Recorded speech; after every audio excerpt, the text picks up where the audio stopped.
Allez, bonsoir à tous. Résumé de la journée numéro 5. Donc, grosse journée, encore plein d'aventures. Donc, on est bien arrivé à l'arête La Pierre Saint-Martin. Voilà, je dis pas de bêtises, j'ai le petit topo sous les doigts. Donc, on y est arrivé, mais pas tout seul, loin de là, on peut le dire. Pas de jour. Et pas 2 jours. Donc, pour vous, donc vous avez vu ce matin, on a bien passé la passerelle qui était en fait le début de la journée parce qu'on s'était un petit peu perdu la veille. Et du coup, on a été un petit peu ambitieux. Il fallait l'être, on était un peu en retard. Parce qu'on était un peu en retard, du coup on a pas mal galopé, mais en fait physiquement on n'a pas su gérer, on peut le Les dire. genoux merdés. Les genoux fatiguent un peu parce que là grosso modo on a presque fait 2000 de dénivelé positif aujourd'hui et Ça pique. clairement ça pique. Donc du coup en fait, ce qui s'est passé c'est que quand on est arrivé à Sainte-Engrâce qui est en fait la fin d'une première étape, les nuages gris commencent à arriver. Ouais. Donc Et tellement il pleut, donc. voilà, donc on s'est ça allait dit, le soir. on va pas arriver jusqu'où on voulait.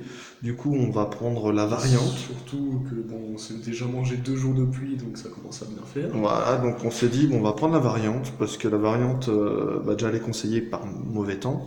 Et si on devait planter la tente, c'est plus facile de la planter sur cette route-là, en fait, qui est la départementale, plutôt que sur la crête. Donc, du coup, on a fait ça. Et on gagne 5 minutes. Et on gagne 5 minutes sur les estimations. On est arrivé à un stade où on compte les minutes. Bref, du coup, on a monté cette route-là. La nuit est tombée, la nuit tombe vers 20h30. Et on s'est dit, bon, on a fait ça au GR20, on va essayer de continuer avec la frontale. C'est ce qu'on a fait du coup.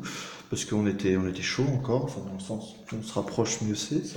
Et Petit morceau de saucisson et c'est reparti. voilà, un petit morceau de saucisson et c'est reparti. Et c'est vrai. Et du coup, ce qui s'est passé, c'est que à cette heure-ci, qui l'eût cru, on n'a croisé aucune voiture du départ de Saint-Engrâs jusqu'à là. Il n'y a personne. Hein. Personne. Et là, une voiture qui était en fait, puisqu'il est toujours.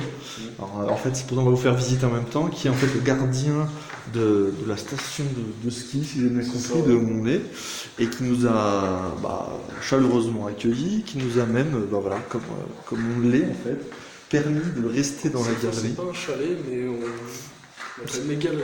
C'est pas mal quoi. Donc là en fait on est dans la galerie, il n'y a que nous forcément. Tout est fermé, bien évidemment. Et il y a nous, donc on a tout, On a la douche chaude. Il y a toilette, voilà, il y a l'accès à la flotte. On va manger et après on va vite se coucher. Puisque demain on a un col à 1900, oui donc là on est à 1630, si pas de bêtises. Et demain voilà on a un col. Et par mal 2 grosses étapes aussi qui sont moins compliquées qu'aujourd'hui. Et voilà. Ouais, il y a moins de dénivelé. Donc ce sera potentiellement plus facile. Plus facile. Voilà, en tout cas, c'est comme ça qu'on le ressent. Donc voilà. Alors il y a plein de restos qui proposent des raclettes et tout, mais ils sont pas ouverts. Pas ouvert. Donc, et puis là, comme la saison d'hiver n'a pas commencé, au final, de ce qu'on a vu, il n'y a que demain matin, peut-être. Voilà, un resto ouvert. Mais on sera déjà loin. Voilà. Donc on vous dit bonne soirée, on va aller se coucher. Ouais. Et à demain.